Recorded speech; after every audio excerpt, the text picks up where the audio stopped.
characters, and I'll do like, what's that? Oh, I just hit the record button. I forgot Oh, that. Yeah, yeah, we're live, but like I always do it back and recording just in case, But oh, go ahead. okay. I do Oh have yeah, someone I who would love like doing to. characters. I've got someone here who would like to give you a little salute. Which What's going on, Rob? Who's that? I'm gonna salute you with some fry bread. Hello, Going Bobby, on, ladies and gentlemen.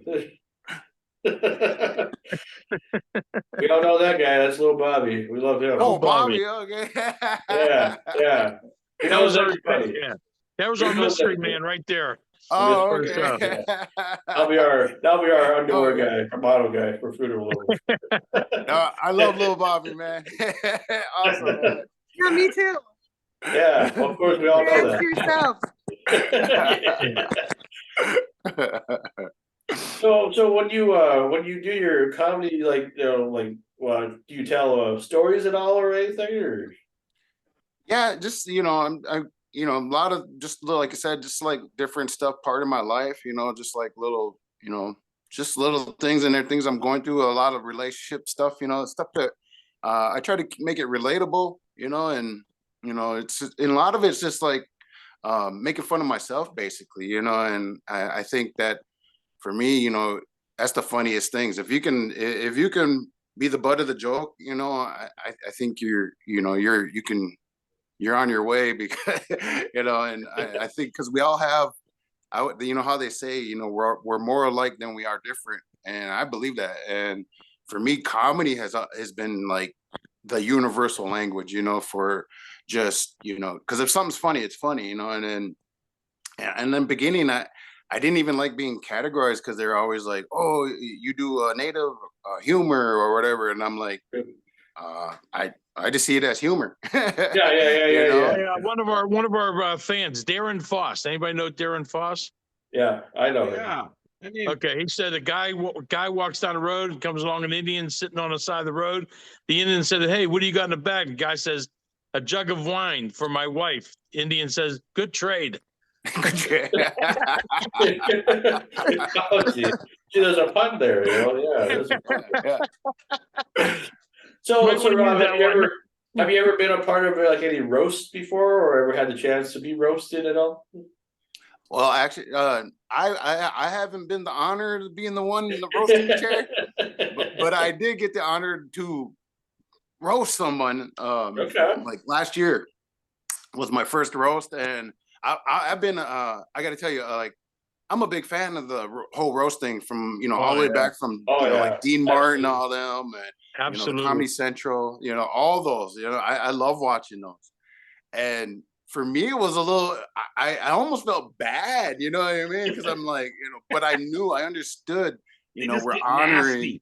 Yeah, and I'm just like, I just felt guilty, I just felt bad, inside I'm feeling bad, but I had to like, play that, asshole role, Sure. And so it was, and for me, and it was fun because like I said, I've always been a fan of roasting, so for me it was something new, and it was, and I loved it. It was a great experience, and did you end up apologizing to the person you were roasting afterwards and says, "Dude, I'm so sorry"? You're not supposed to apologize in comedy.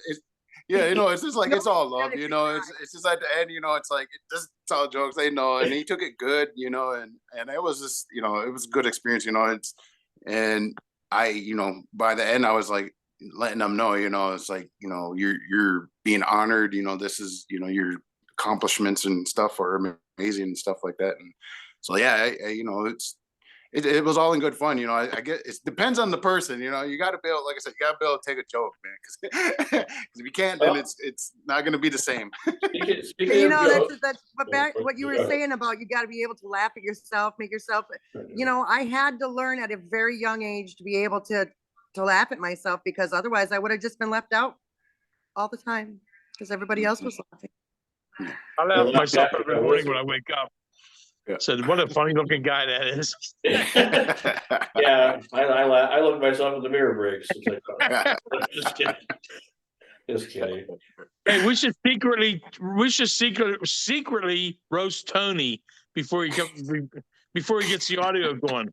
Yeah, because he's been what, a half an hour late or whatever, or 25 minutes late. He's fired. Like water I boy. got to see his promo he did yesterday. He did a promo talking about who we're going to have on the show and everything. I was not expecting him to do that at all, but he did it, and it was good. So I shared it on our page that I like to get the most views on. Yeah, he's good at that stuff. And he did that for my bar too. Yeah, so I'm making official here on the show that he's going to be our promo guy now. Like, I think he should be there. Like, anytime anybody wants to do a video promo, let him do it, because I think he's good at that. That's a compliment to him. You're talking about. I just did that's another thing I like to do with my. I like to utilize my social media. I like to help out like local businesses and small business owners and stuff. So I do a lot. I like to do promotions. It's kind of like one of my things I've been doing, and I've been able to like dress up in characters, and so I've been doing a string of like videos doing different characters. And for me, I love like just the makeshift stuff. I just love grabbing whatever I have, whatever I can find, and making a character. And to me, that's the greatest thing, is just, it's like improv. You know what I mean? You just use what you got and build a character on that. Just have an idea and just be like, okay, I can use this, I can use that. And I see your alien thing that you did. Oh yeah. Yeah. Yeah, the Dick Bronowski. Yeah, there you go.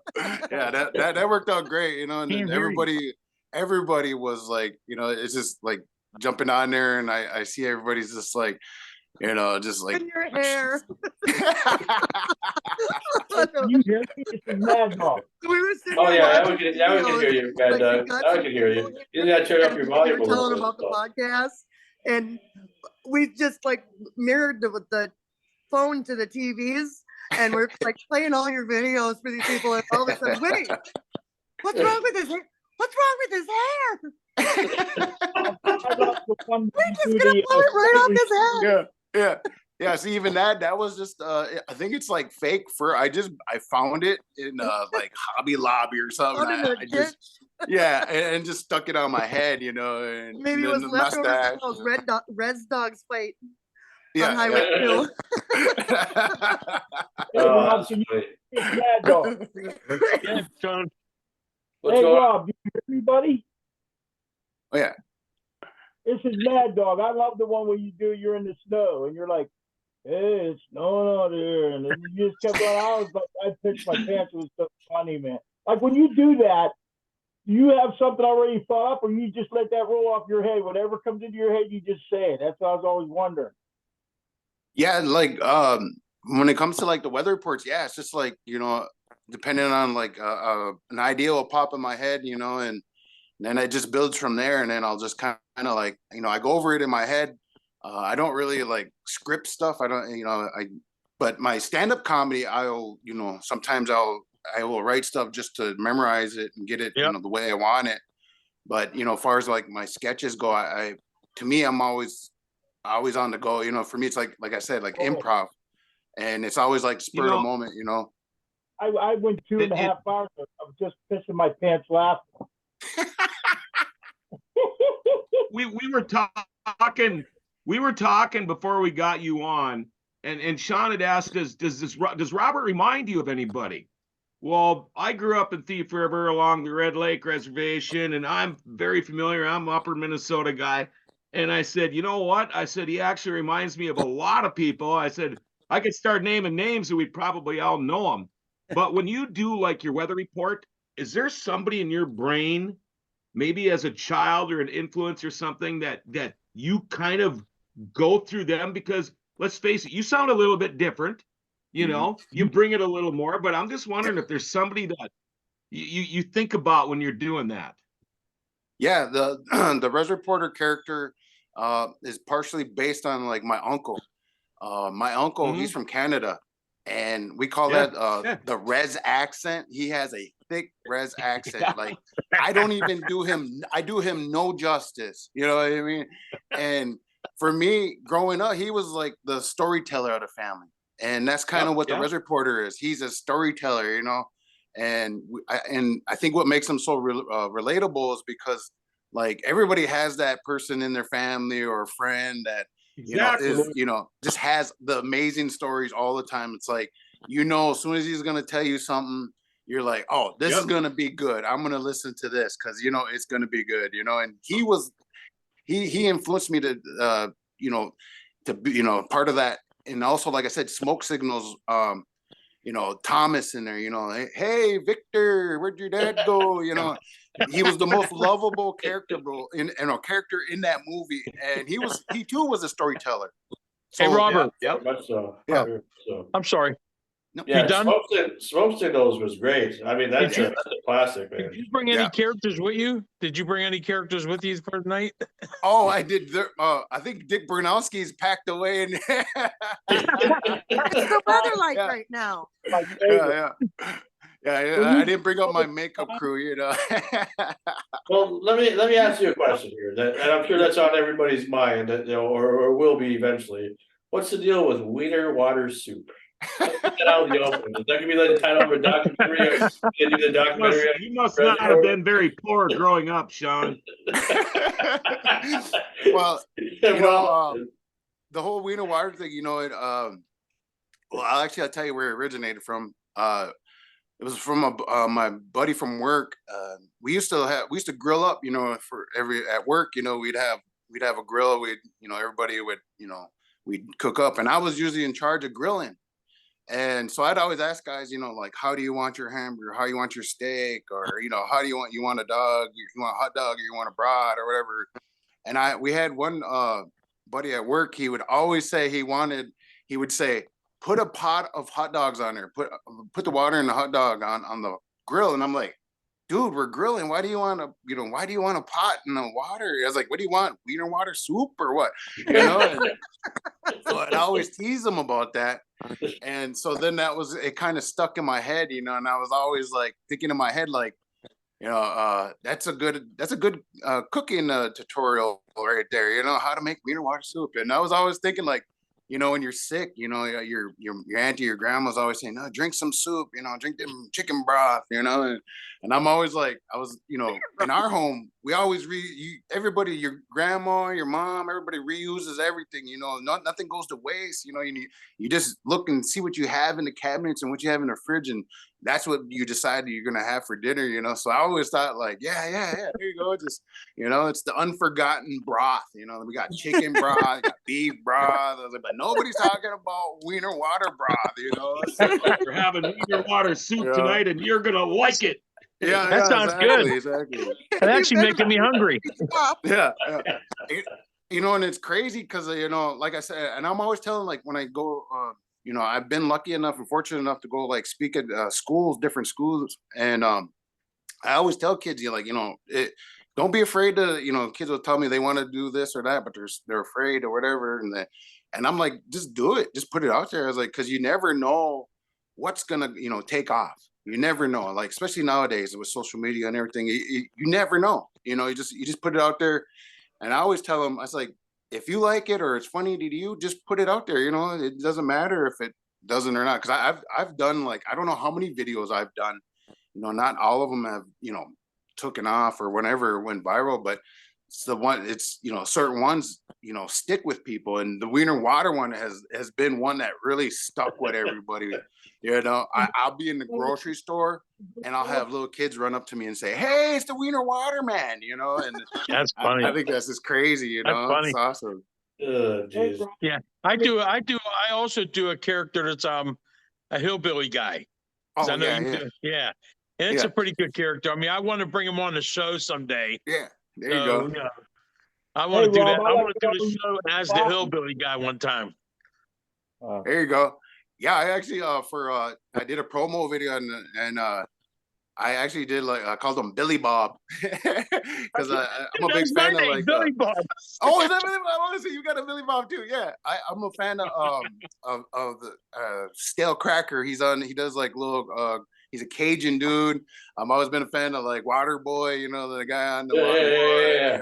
Yeah. And a Catfish guy that does the hot peppers and food reviews and stuff. And You know what I mean? Yeah. So those are big influences, and I've always wanted to do a character. So when I did a promo video, I had, the funky little hat and the bibs, and so that was kind of my inspiration, and also like Larry the Cable Guy, he's another one, it's yeah. great, so. Yeah, I met Larry. He's a nice guy. Oh wow, yeah, he was up in the Bemidji area. I didn't even know that, man. I seen his On the Road show or Across America, or whatever his show was. Is that the one where he's talking about tater salad and tater tot? Yeah. I think that's Ron White there, the tater salad. Oh, the tater. Yeah, Ron White. The drunk one, or the one who claims he's not drunk. He's of course drunk. Larry, I met Larry before he even got big. I mean, he was at the comedy store not comedy store, but a comedy place down in Tampa, and the room wasn't even filled. And it was a Thursday night, like an open mic night thing. And he goes, well, I'm going to try some new materials. And I'll tell you what, he kicked ass up there. And I'm glad I got to meet him before he made it big. I mean, he was he don't talk like that. He's a cool dude. Yeah. Yeah, his real name is Daniel Whitney. Like, that's the thing. It's like if you saw, there's like early footage of him like at like a comedy place, probably what you're talking about. Right. Office, Sizemore Comedy Club. Where, I was his bodyguard. Like a suit and tie or whatever, and he just looks like he just got done with an office job, and he's shaved and looks totally young, and that's like, that's good. Hey, I was the Larry the Cable Guy's bodyguard for a couple of sessions in Pittsburgh, and I was so disappointed when he didn't do that get her down or nothing. He talked like a regular guy in the locker room. I'm like, oh man, that really blew my mind, But I like that. Hey, Rob, I love it when you do the clown one, when the filters you put on your hanger so your clothes stay nice and fresh. I tell you, I was trying to do the research. I spent 2.5 hours last night. My wife kept on looking at my room going, who the frick are you laughing at? Is that what inspired your promo then, or what?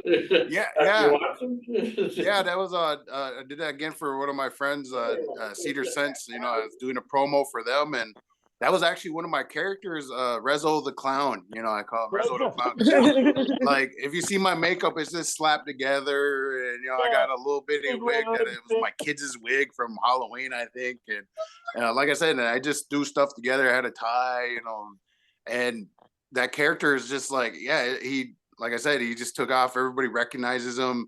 I've made appearances in public as Rezo the Clown, and I was actually at the Halloween giveaway thing in Cass Lake here in town, and kids were just like, Rezo, people would be like, hey, their parents were like, hey, that's Rezo, and I thought it was amazing that people knew, my character, or knew who I was, or knew me as my character, and I made a few babies cry. Yeah, Well, that leads to another question then. It's like, with all this popularity and everything, I mean, does it ever get old, or do you just embrace it every time somebody recognizes you? I'm humbled. Anytime anybody recognizes me or even asks me for a picture, I'm still blown away. That anybody, I'm honored by it. For me, that's just, I'm just grateful to be doing it. And just to still be doing it. I've been doing it since 2014. It's going on like 9 years now. Yeah, almost 10 years. And yeah. Wow, and 9 years for real? What's that? How did it start? When it started out, did you just like your buddies got the tape recorder out and said, "Hey, let's just do this and see what happens"? So that's and then like you just come out with like the one with you're on highway, whatever, and the school buses are going by and the children and I'm like, what does that have to do with the traffic report? But it was just absolutely freaking hilarious, man. Sticking their heads out the windows. The funny part about it, there's nobody on the highway. There's no cars or nothing. Hey, Tony. Hey, Tony. Yeah. Your microphone must be like up against something, because you can't hardly hear you. Yeah, you sound pretty muffled anyway. I'm sorry. I apologize, guys. I'm a little, when it comes to trying to get on these things, I'm a little. Yeah, we know. You're a fucking idiot. I don't want to say you're a fucking idiot is what you're trying to say. Well, just so you know, Rob, that Sam I'm a wrestler. I don't have no brains. Just so you know, Sam or Rob, that Sam and Tony are brothers. So. Oh, okay. Real life brothers. So it's all good. We are When he was brothers. talking, yeah. When it comes to like the traffic report, like those are like, yeah, it's like Captain Obvious, you know what I mean? It's like that character. You know, I've never meant to be like to do a real traffic or real weather. I'm actually making fun of, you know, the real news, you know, and so for me that's, I always, like I said, it's like for me it was like my uncle was a storyteller, so like he would always just tell like everyday life things were just like amazing stories, or just because it was like everyday life, you know. And for me, the bus thing, you know, growing up, that's how I was on buses like that. So I remember how it was to be on a school bus with all the kids screaming, heads out the window, you know, and the bus driver screaming, "Sound," you know. And so for me, that's part of like where those come from. And then like the dogs, you know, me seeing the dogs in the road, you know. And if you ever been through Cass Lake, every now and then you'll just see the dog crossing the cross walkway, you know, and it's like, where else are you gonna see that but on the res, you know? So when I say that kind of stuff, And the people nudge know, you know. Hey, the nudge deep was good too. That one there. Hey, on that one, we actually did. I was in my work truck. We actually went in the ditch, and that's where I got that from, because I was like, oh, we're lug nuts deep, man. Oh. I like the one where you're having the fun of the mighty Mississippi. You're in that creek, and your buddy goes, "You're in that creek, buddy." Yeah, so I love it. I got my one of my favorite lines though is the ice. It's icy. Yeah, it's the simplest things, you know. And for me, that's like just a simple word like moist, you know, like, oh, it's just moist, you know. And it's like it's funny, you know. And it's like I like to keep it simple. Like I said, for me, the simplest things are the funniest. And you know, I'm not, I don't consider myself one of those intelligent comedians or smart comedians. You know, I just like to keep it simple, man. So with it being the week of Thanksgiving, then we were all going to talk about what we're thankful for and everything. So we'll let you go first, sir, Rob. What makes you thankful in this life? Well, you know, first of all, I'm just thankful for my family, you know, and you know, to me, and then like I said, I'm just grateful to be doing, you know, living my dream, you know, doing what I've always dreamed to do, and I'm just grateful for every day just to be doing it and to still be doing it. And I'm grateful for all the people that support me. I'm grateful for people like you know, inviting me on their shows and having me, you know, be part of their programs, and just all the things I've done so far. You know, I'm just grateful for that. I sit back sometimes and think about all the things I've done, and I'm still in awe. It's surreal, you know, because I can't believe I'm doing this, you know. And like I said, I've been dreaming about doing this since I was a kid. So every day I'm grateful just to be doing this.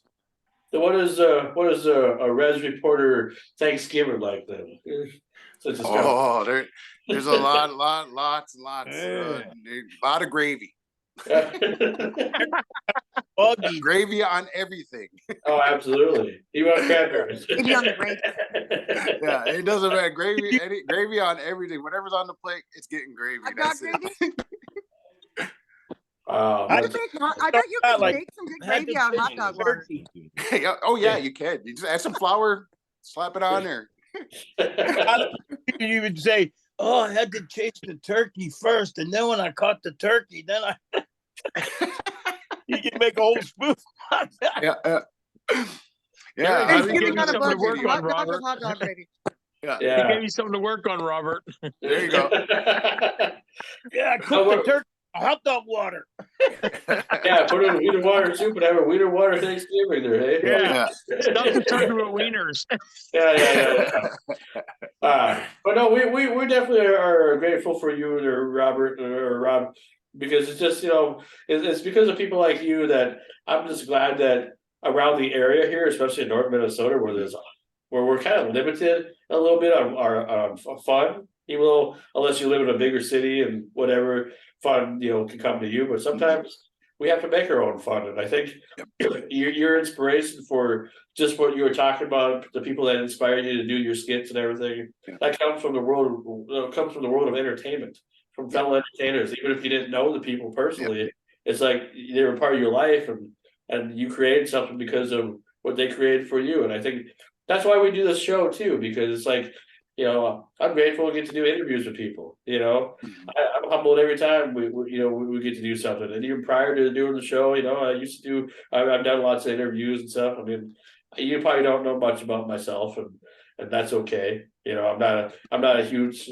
person that people know a lot about, but I consider myself a public figure, I guess. You know, because that seems to be the word people use nowadays.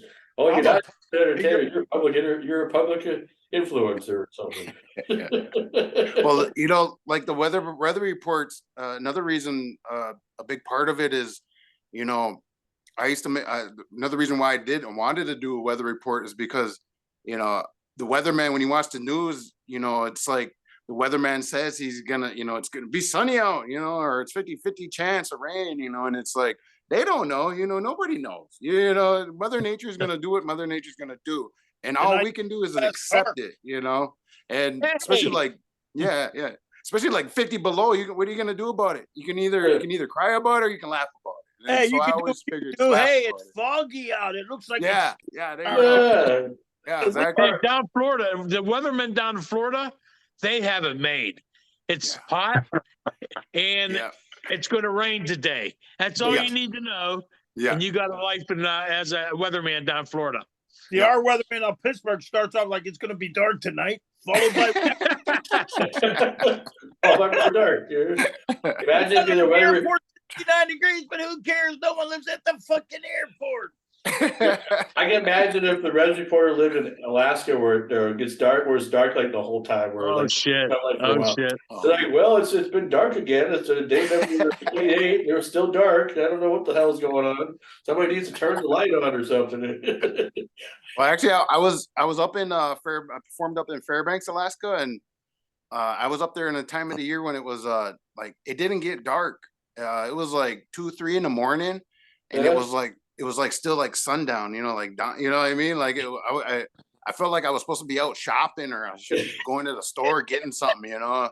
Like it was weird. I really had to darken the room, make sure, you know, because otherwise it was playing tricks on me. I wanted to go out, you know, walk around and stuff, and there was people still walking around, so it was. But imagine being in an area that's dark all the time, you know, or like limited sunlight. I can't imagine that.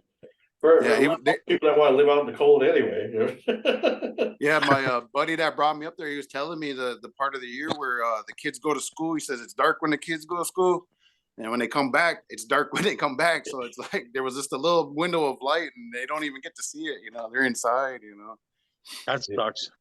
That's crazy. Well, I hate daylight savings. I can't stand when they start turning the clocks back. You know, this is supposed to be the last year of that. So hopefully we don't have to do it no more. Well, we have. I like when we go back an hour. I don't like when we go forward. Yeah, that's right. That's right. We have Antique What's Man. that old saying? They say only a white man would ever think that you could cut the top part of a blanket off and sew it to the bottom, and the blanket's longer. Right. I heard that one before. What's up, Antique Man? Yeah, what's going on, Antique Man? How's it going there? Say hi to Mr. Fairbanks here. Hello, Mr. Fairbanks, and I've been listening. I just was having trouble getting on, but here I am. And I relate to all the cold weather as I grew up in Brookings, South Dakota, and then as an adult around Fargo, North Dakota. Oh yeah. And where did you grow up, sir? I was Minneapolis, and then I was always back and forth. Yeah, I was always back and forth. So then I moved back up here in 2009, I think. Yeah, man. So I've been up here since. One of my favorite Indian stories. And I got a few because, well, it's nice. I have no trouble picking up hitchhikers, and it wasn't uncommon for me to pick up some Indian guys or gals along the way between Brookings and Sisseton. And one day there was a car steaming on the side of the road, and I kept going, and there were 4 guys walking to the next exit. And I pulled over, 4 nice Indian guys, and they got in the car. Big guy sat by me. The other 3 were in the back, and I thought I'd drop in a little conversation. I said, what's the problem? And it was kind of quiet for a little bit, but a guy in the back goes, well, ask Chief. We ran out of gas. I joke about hitchhiking because, that's a thing on the res, if you ain't got no car, no ride, that ain't gonna stop you. No, you're still gonna, I'm going. Somebody will pick me up. I met a lot of nice people. I met a lot of nice people doing that. Yeah, then that's actually that's part of I use material. I have a bit about hitchhiking is kind of one of my, that's actually how I open up my act. I always, act like I just hitchhiked there. I always talk about, yeah, I'm just happy to be here. And no, really, I'm just happy to be here. I had to hitchhike all the way here, and that's kind of my opener, so that's kind of been my signature, because I joke about that, because you see That's that funny. on the res all day, every day. Yeah, so. yeah, I can relate. Yeah. That's something. Well, Rob, we appreciate having you on. If there's now for people that don't know about you, I mean, how could they learn more about you? If you're on Facebook, you can check me out, Rob Fairbanks or Res Report. I have my community page. Otherwise, you can I have my YouTube channel on Rob Fairbanks. You can check me out on there if you're not on Facebook or Instagram or Snapchat. You can check me on Instagram too as Res Reporter, and Snapchat as Res Reporter as well. So, and you can actually Google me now. You can Google me and I'll pop up. And I Googled you, you come right up. That happens to me once in a while too, Rez. I do that too sometimes. It's fun. No, I was gonna say Sam, man. I love Sam KINISON, man. He was great, man. He was awesome. He was one of the guys I loved watching. I loved his material, man. So you're dead on, man. You definitely found your niche in the world, man, because that's you sound like him. I could see it when you talk, and I see it. He does. And it's Come awesome. on, give him a Except screen. this. I got to shave us off. Yeah. Well, you're welcome to stay for the whole show. We got his brother, Bill KINISON, Sam's real life brother, coming on here in about half an hour or so. So it's up to you, unless you're busy. I sent him the link already. So whatever he pops in, I guess. Bill's yeah, I told him around 7:20. So at my time. Yeah. Okay. Well, but I can text him and tell him I sent him a link if you want him in earlier. No, just tell him whatever he wants to. We'll go around talking about what we're thankful for, because I want to get that out. That's a good idea. Good. So I guess I'll go first, I guess, since I don't want to bring it up. I'm thankful just because this year has just been kind of a up and down year for me. Like I was saying at the top of the hour, because of being unemployed and everything earlier on, I didn't know what the heck I was gonna do. And then after unemployment came, and things started to work out a little bit. But this whole podcast thing, I'm definitely thankful for, because I just can't believe that this is actually an idea that I had actually is working. And all of you guys that are with me, have stuck with me, and I feel like we'll be good for the future for as many episodes as we can do.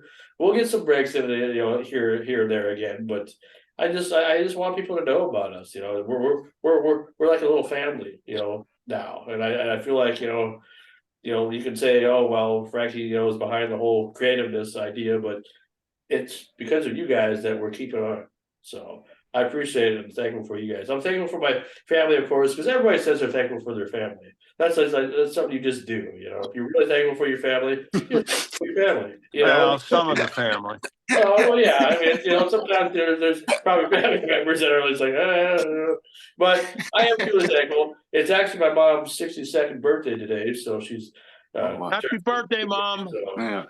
I was going to do a shout out for her, but other than that, I mean, 2023 has been a turnaround year for me, and I'm just thankful that we're doing what we're doing. And so, whoever wants to go next, go ahead, go next. Well, I'm thankful because. Oh, did you want to go first?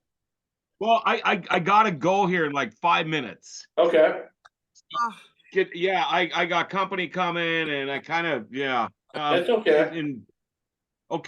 Thank you. I'm thankful for one thing. This whole Renegade Radio thing to me is already just in two times doing it with you guys. Getting to meet all you people is pretty dang cool. You know, I mean, I knew Mama T, and I knew a little bit about Sean, but I mean, even getting to meet people like Anthony and Eric and Screaming Sam and now Robert today, that's pretty cool. I'm thankful. My wife is incredible. Our kid, you know, I got a daughter-in-law and a couple of grandkids. I'm lucky to have great family and friends. I got great neighbors. I got really cool dogs, and I'm just around a bunch of really cool people all the time. And I'm thankful for being around as long as I have, because I probably should have been gone a long time ago. So to be able to still be around doing stuff like this, this is way cool.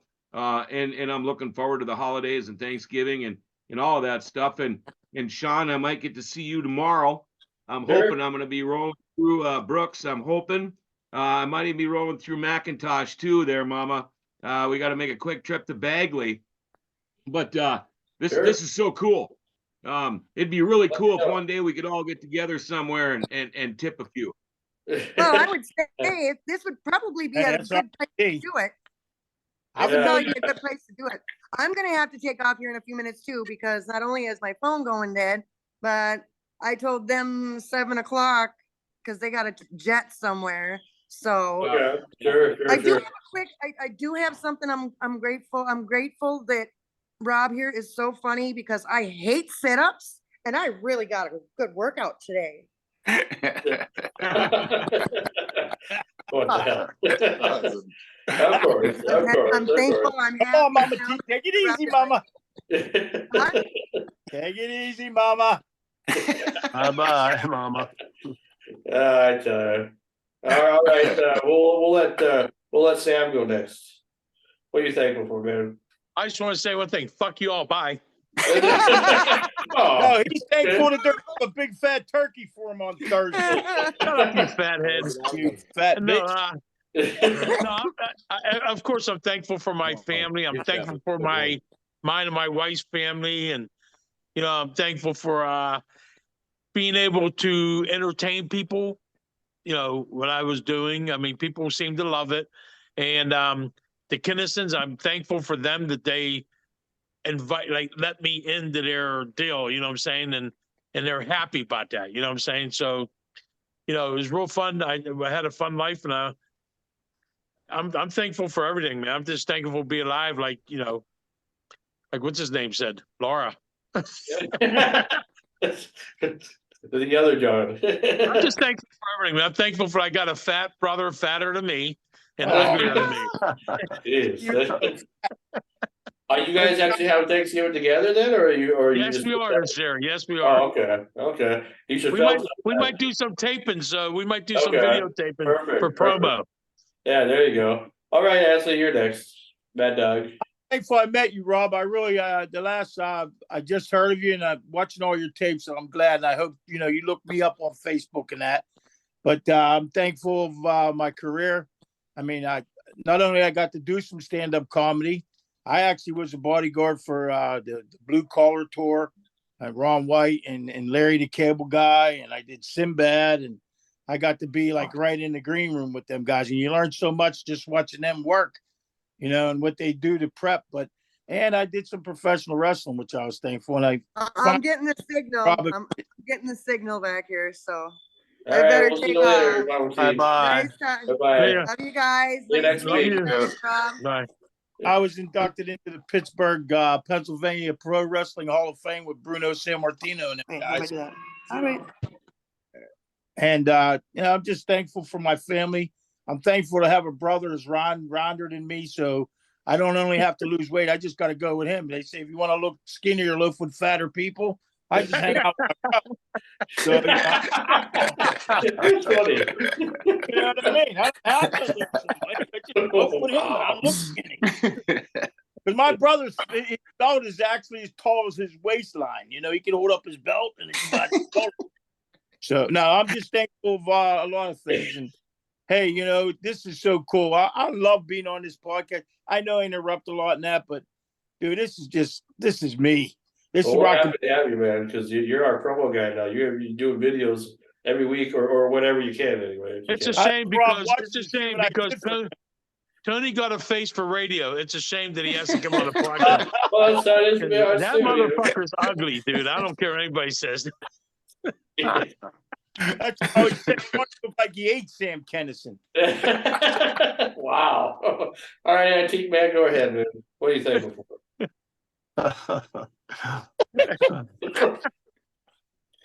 Go ahead, Antique Man. Tell us what you're thankful Oh, me. Yeah, you. I'm thankful. I'm thankful I still have my hearing. Oh, that's good. But yeah. But of course, the family and good health and gosh, each day always brings something new, and I'm thankful for that because when you're 71, it's not always easy to experience new things. Sure. I am thankful for the Slayton, Minnesota KJOE radio station FM for now airing 3 of my songs. So at 71, that's a real hoot. Oh, yeah. But so yeah, all of the above, and it's good to be with all of you. Yeah, we're glad that you were able to make it in. You know, I'm sorry that I kicked you out a couple times with your phone, but you were getting feedback and everything. So it's like, totally my fault. If I had forgotten that I have the icon on the phone for Zoom, and if I would just use that, I could bypass all the other stuff I was trying. Sure. So anyway, it's all good. Thank you. Yeah. So Rob, what do you think of our crew? I mean, I know I sent you an invite to be a part of us, but I know you said you're busy. But like, hey, would you love to hang out with us all every week? Yeah, you guys are a great crew, man. Like I said, you guys, the family thing, that's cool. Yeah, man. No, yeah, I give it up to you guys, man. You know, you got to be committed to this. You know, when you're doing something like this, and it's hard. You know, people don't understand. Like when you're creating something and you're starting from nothing, you know, you just got to keep going and let it snowball. You know, so you just got to keep doing it, and that's how I always tell everybody. You know, you just got to keep doing it. You know, and it just grows, it snowballs. You know, so yep, keep it up. Oh, yeah. I agree 100%. I mean, I was dedicated to my last shows, but it ended up getting a little crazy, and the people were like, let's get into the porn stuff and let's do this and that. So yeah, it's the truth. That's the truth. Yeah, I want to stick with the comedy end. Yeah. Well, tell Rob more about what you were, because your story as far as your show. Tell them about your show. I had an internet. We did podcasts and stuff like that, and then Fox News heard about me doing podcasts, and at the time it was just getting big, as I made the newspaper down in Florida. And then Fox News says, we want to do a thing about your podcast. I says, well, I got one better. I do an internet TV show. And they go, no way, because nobody did that then. Mm-hmm. So we invited them to our studio, and they did a 3-minute segment on me, which was like really good. And that really boosted me up a lot. But, you know, we did a lot of stuff. We had comedians, porn stars, strippers. There's no bullshit. Fetish people, swingers. We had everybody on our show, and it was fun. But then my people wanted to get more into the like filming porn and stuff like that. And then, yeah, like this one girl, she looks 12 years old. Right. It's one girl, she looked like she was 27 years old, or she's 27 years old. She looked like she was 12 years old. And one of my friends' wives asked me about this young girl. And that really hit me because I'm like, well, she's of age. I mean, she's 27 years old, but yeah, but I got a 12-year-old daughter and she looks just like, you know, so that made me decide to get out of the porn stuff. No, so they went there. You got out of it because they thought you were a girl when you took your clothes. I got out of it. And then I stuck with the comedy end of it. But I didn't have no backup, you know, like I didn't have the people like Sean. I didn't have someone to help me run to keep it going. But we have hundreds of internet radio shows, hundreds of films. I mean, it's unbelievable how much stuff I got. And then, you know, when Sean had interviewed me a few times, like 3 times, I think, twice or 2, 3 times. Yeah, about 3 times. And I've been on a couple shows talking about, you know, what I did. And when he asked me to be a part of this, because I was just thinking about it myself, I wish I had somebody who could put me on my own show and do this. And then when he asked me, I figured, you know what? It might be a perfect thing for me with this guy, you know what I mean? And I was honored for him to ask me. And and he loved what I do. And I mean, I told him one thing is I don't really want to do the Sam Kinison thing, is I did that. I want to try to be me, you know what I mean? But I own that name, Screaming Sam. That's my name. I registered it. So that's pretty much where I came from. But we had a lot of, if you looked up Screaming Sam and even Google Screaming Sam, without the G, you'll see a lot of stuff, a lot of videos on YouTube, whatever. And I also, if you look up the Hillbilly Guy limo ride on Screaming Sam, the Hillbilly ride, you'll see I play both parts. And we edited it. Yeah, we edited it. And it turned out pretty good. I think you'll like that. So yeah, I'll have to check that out. If you would have probably stuck with that idea as far as the porn stuff, you probably could have did something like, Holmes' funniest video, where you're just doing the Holmes' funniest porn videos and just commentated and hosted that, Yeah. We could have incorporated your podcast and your comedy. Yeah, you could have been. You know what? I felt uncomfortable with the porn. I'm not against porn. I love porn. I watch porn all day long. I masturbate 100 times a day. I mean, nothing against porn. And but the thing is, it was too close for me. Like one time we were doing some filming, and this girl squirted, almost hit me and hit my camera. And I'm like, I'm done. Squirt some Weiner water soup out, I tell you. But Bill Kinnison, who's coming on the show, Bill Kinnison, who's coming on the show, he ended up being a part of my show and being on it every week, as a phone call guest. And everyone loved that. We used to boost ratings because of Bill Kinnison. We had a speech impediment man from the Howard Stern show, which he wants to come on our show, but he works a lot, so we have to figure that out. But I can't complain at all, man. I wrote some funny shit. My brother steals all my jokes off me, so I can't get ahead there. And he's also not only my brother was a wrestler, he also did comedy too, which he got a paid gig before I did, that son of a bitch. No. Because I was Imagine these two doing a comedy special. Imagine an HBO comedy special. Yeah. And Anthony.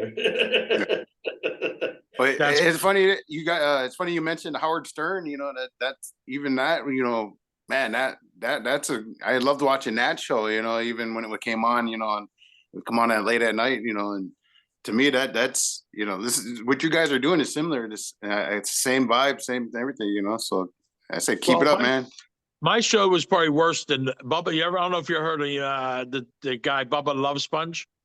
Oh yeah. He was actually working with Howard Stern. Oh wow. And everyone said my show was more edgier than their shows. Wow. Howard Stern. Because we used to do some things to girls that nobody else did. But like I said, our ratings were. This is different for me to be clean, because there's so much shit I'd want to do. But it's clean to a point. I mean, don't say it's clean now. We're gonna start making soap commercials. Yeah, but we were really edgy. We did a lot of shit that nobody else were. We tested cell phones and vaginas. No, I'm like, yeah, we did do that, but wow. That's stuff we can't. Well, I mean, even if you wanted to do it, you have to find a platform like OnlyFans or whatever. And I don't want to be known as the OnlyFans guy. I want to just, do the Facebook thing. Nobody wants to see me do that anyway. Yeah, see the Matchbox card jammed up his ass like in Jackass. Oh shit. Oh man. You guys are funny. No, see, I've always wanted to do a podcast, and I just didn't know, like I've had some ideas of people that I could do it with, like that are even closer to me, but it's like they don't share the same vision. I had to find people that shared almost an identical vision of what I was looking for. Not that I'm the boss or anything like that, because I don't look at myself as the boss, but I'm behind the whole creative process. But it's like somebody has to be, but then I can do jobs and stuff. Like everybody, something they can do. So we don't really have like planned segments unless it's a interview. I want to do like segments eventually, like the actual like planned segments and everything as we go further. But the guest thing is the coolest thing, because you never know who's going to say yes or who's going to say no, and it's just like we've had some cool people on already. And this goes back to like there was a guy that I knew how I got this inspiration for Renegade Radio. Back in around the time when you were getting popular and everything, there was a guy that I knew named Ray Petty. His stage name was Ron Fox with 3 X's. He was like a shock jock. He was an internet shock jock. He was kind of almost similar to Howard Stern. But he was different than Howard Stern because he was more for the people. He was like, I'm just a guy doing stuff on blog. You remember Blog TV and Stickcam and all these other little web social media things that used to come out before, MySpace was kind of drifted away and Facebook was coming or whatever. There was like Stickcam and Blog TV and all these other different social media sites that used to broadcast on. And he was very good, and we gained a connection, him and I, just because he always liked my material. I was always trying to do stuff on YouTube and stuff. Just that YouTube knows how to fuck people over too when it comes to like paying people and everything, or just the views itself. And it's like if you don't live in California or if you're not a viral sensation, you're not going to get anywhere. It seems like, and to this day, YouTube still makes it hard for a lot of people to even are just trying just to.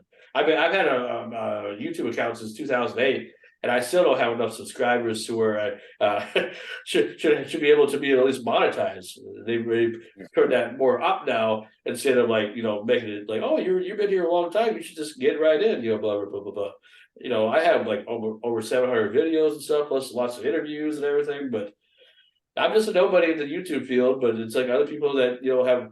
They can take their shirts off or whatever, or do weird little skits or whatever. Seems like that's what people want to see, So I just always believed in try to be creative and come up with an idea. Maybe it's been done before because there's thousands of podcasts out there, but what can we do that's different?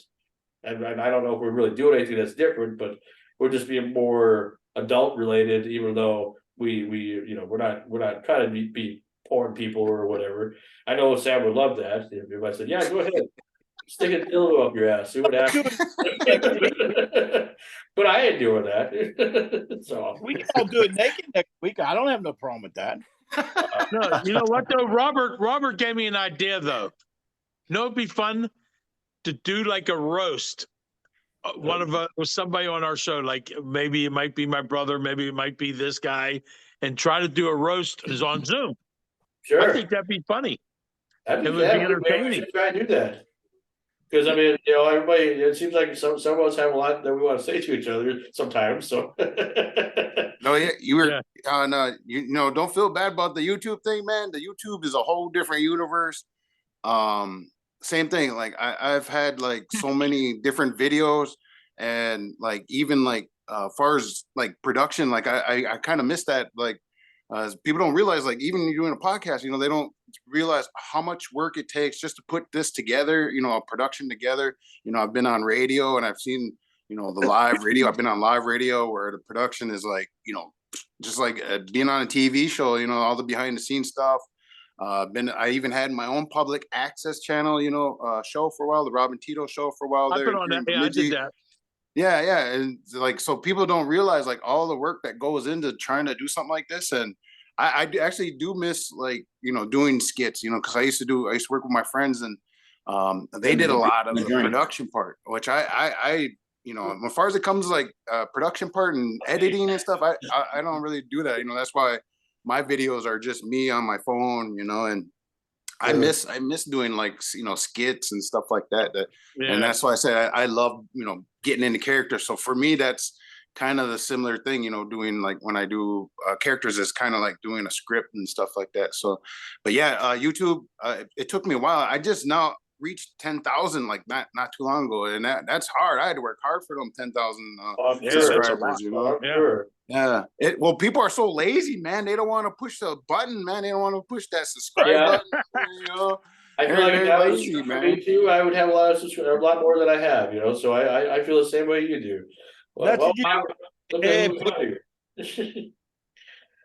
let me introduce our next guest because he's like a brother to me. He's a brother from another mother. Matter of fact, I don't know who the fuck it is. I'm done. I don't know who that is. Why is he here already? Wait, are you Sherry KINISON? Oh, I know him. Who's this guy? Which guy you pointed at? You know, you're pointing at who? That Bill KINISON guy, that guy down the bottom there. Yeah. You're at the bottom for us too. Hey, Frankie. Hey, what's going on, man? How you doing? You got to get you a desk or something, dude. You look like you're handicapped or something. Thanks. Hey, the first girl of the night. Look at it, John. Doesn't he? Well, stop staring at my crotch then, dude. You look like that guy who just died. What was his name? That smart guy. Hey, Anthony, how you doing, man? Hey, Billy. Love you, And buddy. congratulations on the Hall of Fame, brother. Thank That's you, a big sir. accomplishment. Yesterday, I'm sorry I missed your service yesterday. I was a little bit busy trying to Then why are you on this show? Gotta have people that's committed. Absolutely. Sorry. No, I'm teasing you guys. I know. This guy here is the best guy ever, Bill KINISON, man. My buddy. Oh, yeah. Rob, is Rob still there or did he get off? I think he might have turned himself off because nobody's kicked him out at all. So I haven't. What happened to him? I don't know. Yeah, I don't know. He's marked on that since you were coming on next. Because I told him you should stay until you get here, but because he's a comedian too. So like He's a big fan of Sam. Yeah. Oh, absolutely. So I don't know. We'll see if he comes back or not. But you're our guest now. You're our guest now. They're Bill, and welcome. Renegade Radio. This is one guy This is one guy I love, dude. I love this guy. I love talking to him. Who, that Rob guy? Huh? That Rob guy or what? What's his last name? I don't want to be calling him Rob guy. Fairbanks. Rob Fairbanks. Fairbanks. Rob Fairbanks. He's from Fairbanks. Okay. He's close to where I live. Yeah. Can I start the questions off? I got a nice question for Bill. Oh, yeah? Hey, Bill, I wanted to know, like, does your whole family, like, preach? Because I know Sam did it. Did Sam do it before you, or did you do it before Sam, or did somebody else in your family start that? Because you're just a natural up there. It's like, when I watch you, it's not like I'm listening to somebody preaching the word. It's like I'm listening to somebody talk to me. Like, that's what I like. You know what I mean? I like when I understand what people are saying. I love it when it feels like you're sitting there just talking to me. You got like a natural act for that. And who started all that in the family is what I'd like to know. That's my dad. That's a good one. That was my dad. And then I was going to college and I was a psychology major. And after 2 years, I went, man, either these people all messed up or I'm messed up. I really did, man. It was like, I understood why there's all in, want to be psychiatrists. Now they were trying to figure out their own problems. But I thought, I'm not going to do this, sit there. And so how do you feel about that? And I'm like, nah. So I ended up going to a Bible college, and they put me in the 4th year class because my dad was a really good preacher. And they put me in the first, when I started, I was in the first year. And then after about 3 weeks, they called me in the office and said, oh man, you're a little too advanced for first year. We're going to put you in our 4th year class. So I said, all right. And that was Mickey Mouse. And then they were so happy that I left. I owed $600. I was getting ready to pay when I left on the last day. And the accountant, when I went down to pay her, she said, the dean wants to see you. So I said, well, I'll pay this and then I'll go on up there. And she said, no, he wants to see you now. So I said, all right. So I went up there and it's Dean Manzano. And I said, Dean, they said you want to talk to me.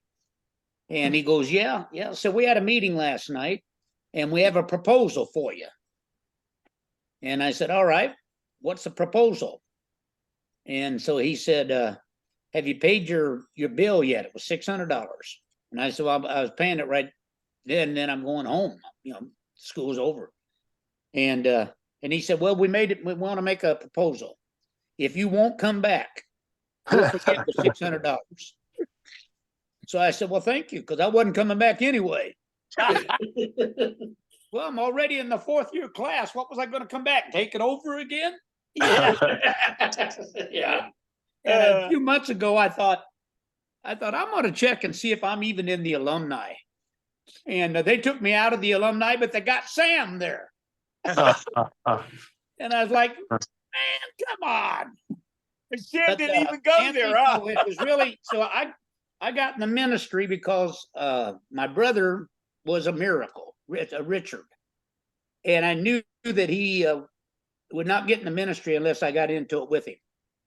And that's the reason that I got in the ministry was with Sam, Rich, and then my father died, and Sam was 16, and he felt like Julian Lennon, you know, he's got to do it for dear old dad. And so he got in the ministry and was with us. So there's 3 of us now. And then eventually our youngest brother tried to be a preacher. It didn't quite work out. He's too good look for one thing. He ended up being a model for Barbizon and a tremendous drummer. Played with some of the biggest bands in LA. So that's how we all ended up in the ministry.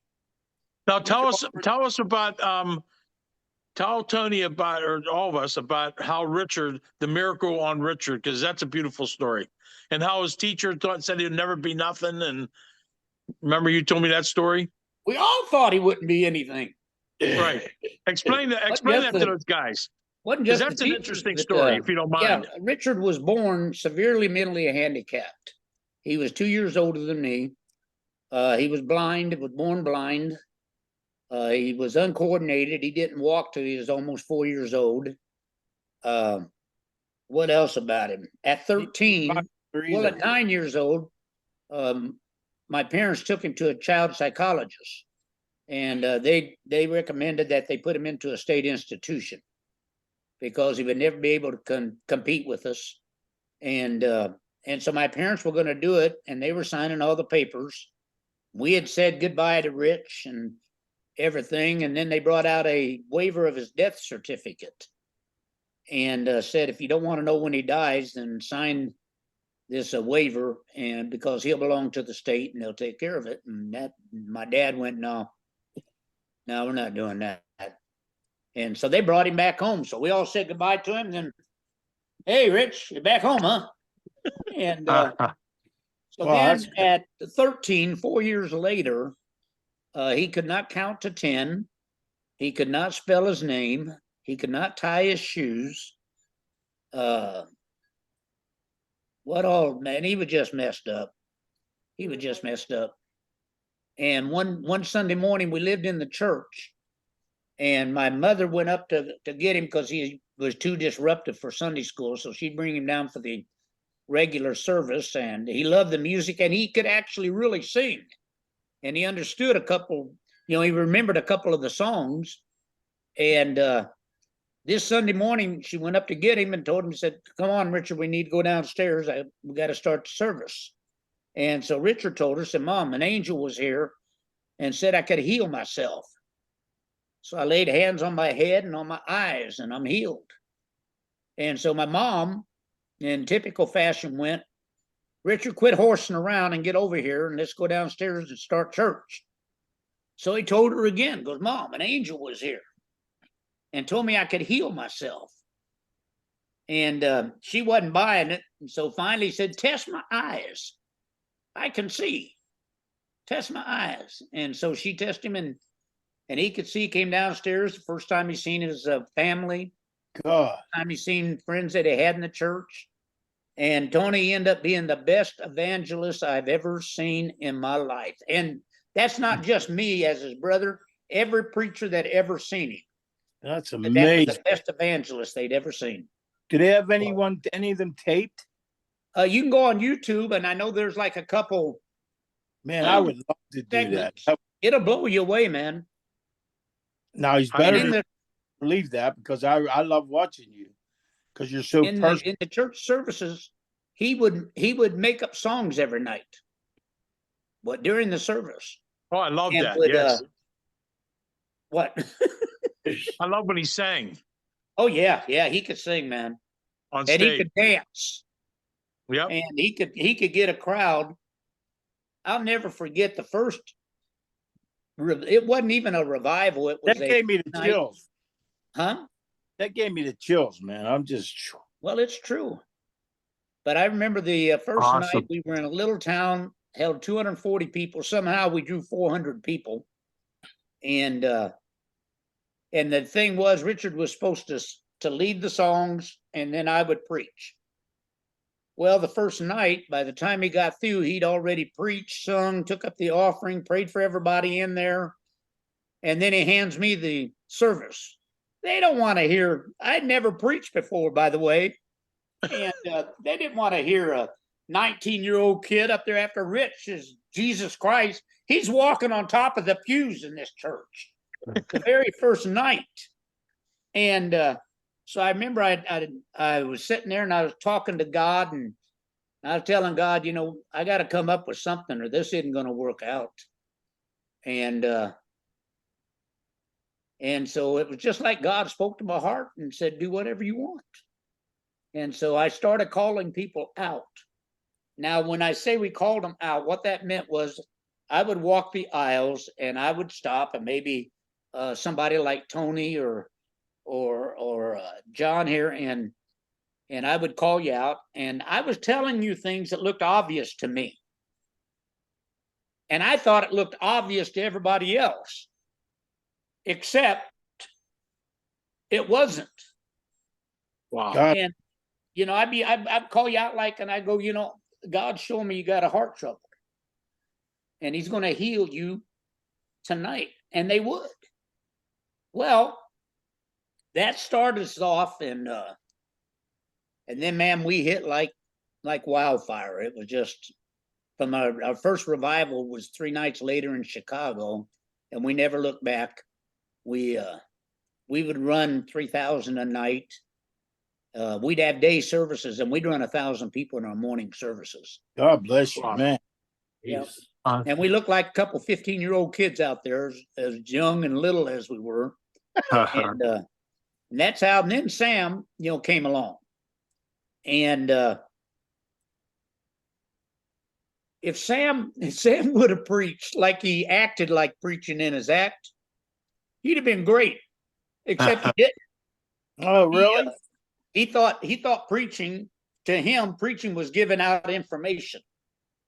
And that's a good idea. That's what preaching really is, except you have to do it with some kind of style. You got to have some stage presence. And so I used to tell him, dude, you preach good stuff, but you got to be entertaining to the people. And he could not get that. Yet he got into comedy. And the very first night that I seen him, I went, this is what he's supposed to be doing. Because he couldn't make it in the ministry. And this is what he's supposed to be doing. He's supposed to be a stand-up comedian. That was his calling in life, and I believe that. It's a great one. Oh yeah. That was awesome. He would heal you, Frank. Huh? He would have healed you. I'm not disabled. He'd have got you out of that wheelchair and went, hey.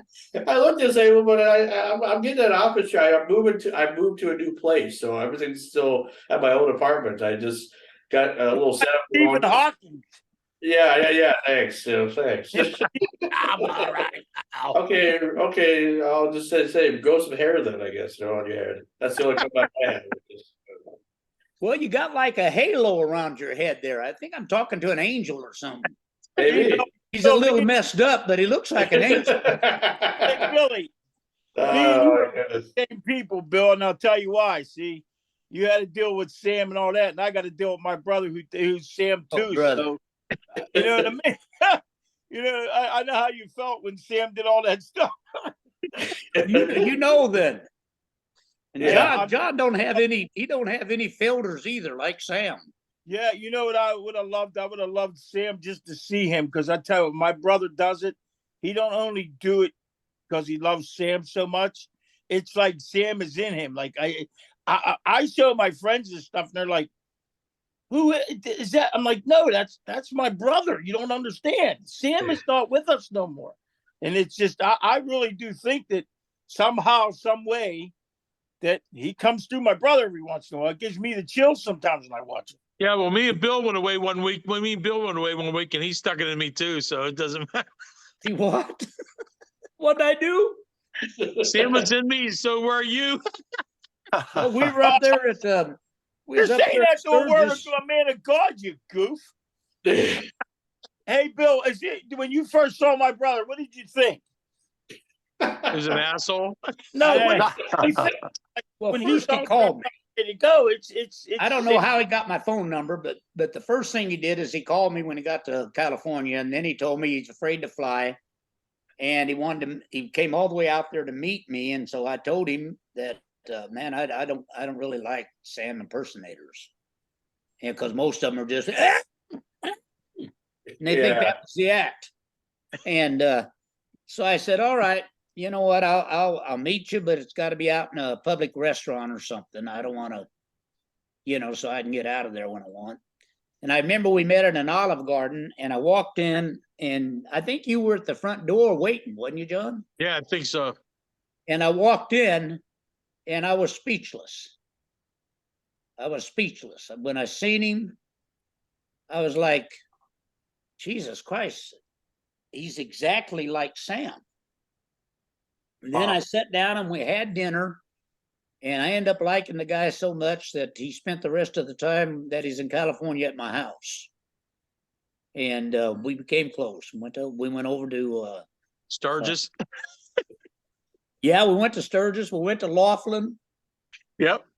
We went to Vegas. That was funny. We both got went drunk. to Vegas. You got to tell them about up there at Sturgis, though, or unless you want me to. Yeah, with the kumbaya thing. Yeah.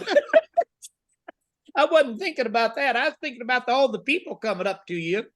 Oh, yeah. So, man, I'm your biggest fan. Can I have your autograph and a picture or something? And so John, I think he was afraid he's going to offend me. So he goes, well, if you're my biggest fan, you ought to know I died in 1992. And so finally I told John, I said, John, just sign their autographs and do whatever. Ask Sam, you're going to make their life. And so the rest of the time we was there, he's going around signing autographs and everything, but he looked identical to Sam and he acted like him. And it was like I had my brother back. That's exactly what it was like. We had a lot of fun. We laughed and laughed and laughed the whole time, man. Hey, Bill, when I got my wrestling gigs, they always said, how the hell did you get the best comedian in the world to come be your manager? I'm like, I'm actually, hey, I knew him all my life. Kinison's all your life. I'm like, yeah. So promoters would be like, hey, can you bring that guy with you? That comedian. I'm like, oh yeah, he'll be here next Sunday. I didn't tell him he's my brother. Hey, there's a few times I didn't want to tell people Sam was my brother. Yeah. Hey, gentlemen, one night I hate to interrupt. These people. I have to go. Wait a minute. Go ahead. Sorry.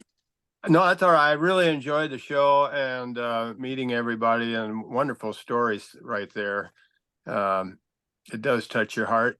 I'm afraid, however, I've got to go for tonight, and I'll look forward to the next meeting. And you all happy Thanksgiving. Hey, happy Thanksgiving. Brother, I'm sorry about off a lot, buddy. Next week. Bye-bye. Thanksgiving, Antique Man. You're my man. You're my horse if you never shut. Happy Thanksgiving. Thank you. Bye-bye. Yeah, like these people. I hope not everybody's mad that we're stepping on everybody. I realize I'm doing that. Okay, go ahead, John. I'm sorry. Bill and I were this group was sitting there and they had a campfire going. You have to explain Sturgis. When you go to Buffalo Chips, you have like a community of four motor homes. Then the next one over there, and so everybody has those four has a communal fire pit and all that kind of stuff. Now you go ahead, John. It's a killer. Yeah, so they're out there singing Kumbaya. They're out there in the thing and they're saying Kumbaya and they invited us. So I go to the trailer, I start putting Sam on the fucking loudspeakers outside, like the comedian stuff. And Bill's like, I ain't sitting there singing no Kumbaya.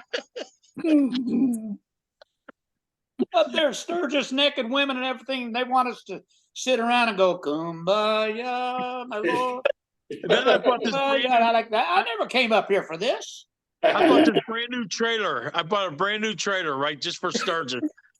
And I told everybody, do not shit. He bought him a brand new fifth wheel that when he took it back to Florida, it smelled like an 89.